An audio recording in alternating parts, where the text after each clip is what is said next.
The carriage is ready. Do you wish to leave yet, my lady? Miyu shook her head. Not yet, Loshki. Take the company to the outskirts. We'll meet you there shortly. As you wish. Loshki went over into the corner of the courtyard where rested a stable. In the meantime, Miyu took me by the hand and led me out. Do we have something to do first? I asked.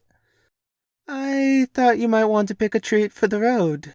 You seemed to really like those sweets you tried a few days ago, did you not? There was warmth in her words. I smiled at the feeling. I did, I said. That's very kind of you. Of course, Kea, it is not a problem. She took me out to the same cellar from before and let me pick a small pouch worth of things to try. Afterwards, we walked until we were out of the city's limits. We ended up not far from where, just a few days ago, Miyu and I had gone to watch clouds pass by. Now, we saw a handful of men, just as many horses, Loshki, and a horse-led carriage. You'll enjoy this, Kea, Miyu told me as she led me to the carriage. Loshki dropped the back of the carriage, and I was left stunned at how beautiful the inside was. Hop in, give it a try, Miyu said. Inside of the carriage was soft as a cloud due to a plush, red, woolly fabric that ran all across it. There were also little throw pillows, which I went ahead and tried out. They made for a perfect fit under my head. I even spotted blankets to go along with them. They were rolled up to save space. You'll get to lay in comfort while you watch the world go by, Miyu said. Are you excited yet? Absolutely, I cried. Miyu took half of the carriage, and I took the other half. Loshki took control of the reins, and we started to ride off. I'd never imagined hills could be as great as I'd see, nor mountains quite so tall. Forests never ended, and even little ponds made for bigger bodies of water than I'd ever seen before. What could have possibly been wrong with my world? That it could be nothing more than brick and endless corridors? It was amazing just to smell how fresh the air here could be, and how much it changed with every place we went to. It only took a few days to reach our destination. Miyu brought me to an inn, and we stayed there for the night. Breakfast that next morning proved inconsequential. Loshki brought it in for us. Afterwards, we left the inn. Once we got outside, I saw more people at once than I'd ever seen before. Every street was packed from end to end. Miyu led me through the dense crowd. As we kicked along, I snuck peeks back to see that Loshki wasn't far behind. He didn't stay close enough to be obvious, but still stayed within reach, should anything happen. After a while, I tugged at Miyu's sleeve. Auntie Miyu? Yes, Kea? Is the arena outside of town? I said. It would have to be to hold all of these people, right? Miyu chuckled and pointed over the buildings in the distance. Very perceptive, Kea. We're almost there. Just be patient a little while longer. We walked another minute or two, and what we saw didn't disappoint. Thousands upon tens of thousands of spectators could be seen prancing, mingling, and scattering around. A great row of stands formed a box that reached high into the heavens. Said box held openings in the corners for people to pass in and out of. On the inside of the square outline formed by the stands was a great dirt circle, which was no doubt where the combatants waged battle. Miyune led me through the grass that resided between the great dirt circle and the stands, but in an instant she snapped our momentum. My, she said, turning to an armor-clad man with short, muddy blonde hair. Lathimian? Unlike Loshki, this man wasn't very awe-inspiring. Still, he had enough going to be a fighter, even if physique was never going to be an asset. This man, Lathimian, as Miyune had called him, looked up and past her as he spoke. Let's not pretend this is a fluke encounter, he said, seeming a little hassled.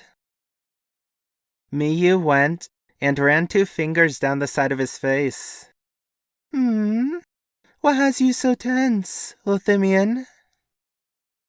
Don't ask me for any insight on what was going on between them, because I had none. This seemed as good a time as any for me to go barging in. You must be a very, very talented fighter, I said. I started to tug at Miyu's sleeve. Auntie Miyu, what does he fight for? Where is he from? Kavala, young one. As for the latter question, it is not my place to say. A smile painted Lathimian's face. That's never stopped you before. Ouch. I suppose not, Miyu admitted. Lathimian looked overtop me as he spoke. You could call me a spy or something like that. I fight in the legions in my spare time. I smiled with big, fake eyes that shone like stars when I saw them in the mirror. Miyu would probably pick up on what I was doing, but I didn't care. You two must have met while you were on a mission. You've been especially keen today, Miyu said. She continued on before Lathimian could speak. I was rather helpful to you, Lathimian, was I not? Lathimian grinned, and the way he looked away alluded to something much more chaotic. Yes, I couldn't agree more. I'd say you were the heart of my mission, my shining star. You were the heart of my mission? I think that was his way of saying his mission concerned Miyune and her empire. That was the impression I got, at least. His wandering eyes turned to me, but never met my own. It was eerie, how soulless he looked, and how he always looked above or beside you, as if someone were behind you. I don't believe we've ever met, he said to me. I nodded. I don't think so. I don't think I've met anyone in this world. Miyu cut in without so much as a hair of desperation or panic. She is from a special place of her own. How Lathimian and I would work around her was beyond me, so I prayed he was very, very good. Where are you from? He asked. I'm always looking for places to visit. I don't think I could go back even if I tried, but Auntie Miyu would know. I must have been too happy with what I'd considered a good choice of words, because I missed the fact that Miyu had been mouthing something. I only saw a split second of movement in the corner of my eye as she finished. I guess whatever she'd said didn't matter because Lathimian had a big smug grin on his face. You could tell he hadn't bought anything she'd said.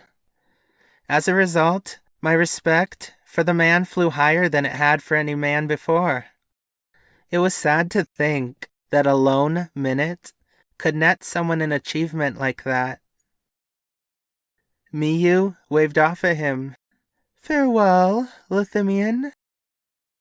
I mimicked her wave and played up a high-pitched squeal.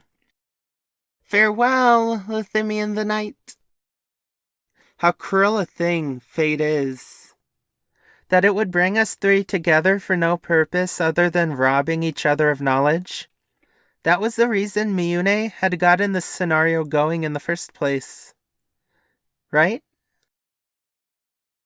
I followed Miyune on, and we got good seats on ground level. She'd reserved them in advance, which was, apparently, something you could do with the sort of power she had. My curiosity was quick to boil over. Is he good at fighting? I asked. It appeared like she wanted to speak well of him, but it also seemed like she didn't have many good tales to fall back on. To be in the legions alone makes you quite a fighter, but against others from the legions, he is somewhere around average. He is very gifted with the defensive form, the deer, and is a natural-born playmaker, but beyond that, he is not much. Kavala is lucky to have him regardless. Could I do anything with that information? That was a real question. Our wait for the event to start was anything if uneventful, even if what events occurred were forgettable. Well-dressed nobles came from left and right, all for the chance to speak with Miyune or wish her well. It wasn't until the event began that the annoyance of a parade subsided. Both teams sent a man out, and the fighting began. I'd never thought that something like sword fighting could be so complex. Miyune kept trying to run me through all the rules of the event and how tactful it was, but I just couldn't get a grip on it. I watched the fighters on the field, followed the scoreboard, and called that good enough. Most of the event went by before the head judge at last came to call for Kavala, Lathinian. Lathinian ran out with a wooden blade to a sparring circle. He took up a stance opposite of his opponent, and then the judge called out to the heavens. By Lathine, cried the judge. Commence! True to what Miyune had said, Lathinian went straight to the defensive. His footwork was impressive, and his willingness to wait for his moment testified to a level head. Even still, he was forced into the end of the sparring circle rather quickly, which was bad. Stepping so much as a foot from the circle meant defeat. He didn't panic. All it took to win a match was a lone hit, which meant Lathinian didn't have to be flashy, and you could tell he was alright with that. At the same time, I think he was so defensive because he had no offensive skill to fall back on. He was on the slender side for a fighter, and not exceptionally quick, so it made sense. Blades continued to soar, Lathinian's enemy played confident, and all but dared him to lash out on the offensive. Lathinian couldn't slip out of the corner, so instead of trying to blitz out, he decided to slow down the pace of the fight. Things slowed with every passing second, until both fighters finally stopped throwing blows entirely. They stared each other down, and the crowds fell silent. Tension rose. People tumbled to the edge of their seats, Miyune included, and at long last, Lathinian's enemy lashed forward. He got into a deadlock with Lathinian and then shoved him from the circle. The head judge leapt forward, pointed to Lathinian, and called out to the crowd, Out of circle! Victory to Anolta! Pity, Miyu mumbled. He looks skilled but a little raw, I said, my words barely getting over the cheers of the crowd. Miyu sighed. She seemed to like Lathimian, for whatever reason. He does not have the same level of experience as the other fighters. It shows just a little. Trust the words I speak to you. He will be special once he finds himself. You're probably right.